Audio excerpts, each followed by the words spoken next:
Hello guys, જય શ્રી કૃષ્ણ, જય જલારામ, રાધે રાધે. અમારા નવા બ્લોગમાં તમારું સ્વાગત છે.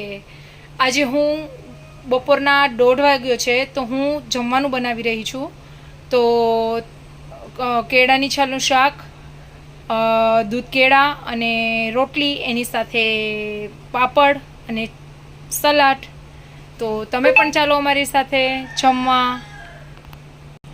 તો ગાઈઝ જોઉં છો છાલ પાકી જશે પછી હું એમાં ચણાનો લોટ નાખી અને એને લોટવાળું શાક બનાવીશ.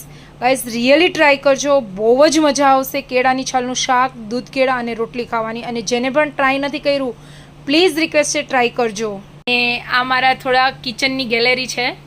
બહારની સાઈડ તો જોઉં છો કેટલી ફાઇન ગ્રીનરી છે ગાઈઝ. તો સવારે જ્યારે ઉઠીએ છીએ ને ત્યારે સવારે બ્રેકફાસ્ટ બનાવતા હોય અને ભગવાનના સોંગ સાંભળતા હોય ને તો એટલી મજા આવે કે આપણે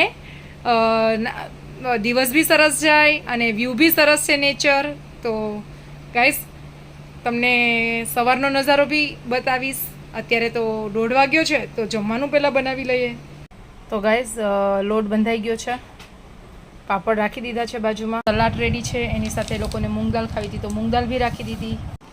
સાથે સાથે દૂધ કેળાની પણ તૈયારી થઈ ગઈ છે.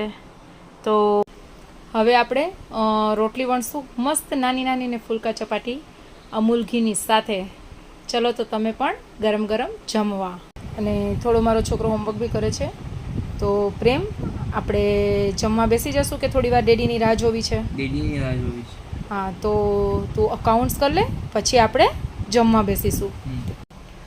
ગાઈસ રોટલી બનવાની ચાલુ થઈ ગઈ છે અને ગરમ ગરમ ફૂલેલી રોટલી આ લોકોને હું પીરસીશ અને એ જમશે તો શું મજા આવશે.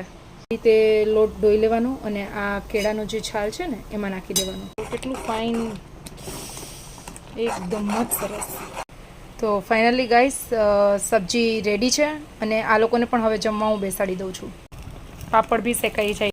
તો ફાઇનલી ગાઈસ આ લોકો જમવા બેસી જાય છે. અને કેવું થયું છે પ્રેમ કહીશ મને? કહો.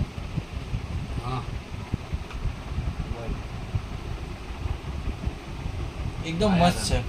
તો કસ્ટમર બધાને કહેવા જેવું છે કે તમે આ ટ્રાય કરો. અરે હા, ચોક્કસ. તો ફાઇનલી ગાઈઝ જમવાનું પતી ગયું છે અને મારા છોકરાને ખૂબ જ કેળાની છાલનું શાક ભાવ્યું છે. તો તમે ટ્રાય ના કર્યું હોય તો તમે પણ જરૂરથી ટ્રાય કરજો. અને તમને આ વ્લોગ ગમ્યો હોય તો like, share and subscribe. Please support me. Thank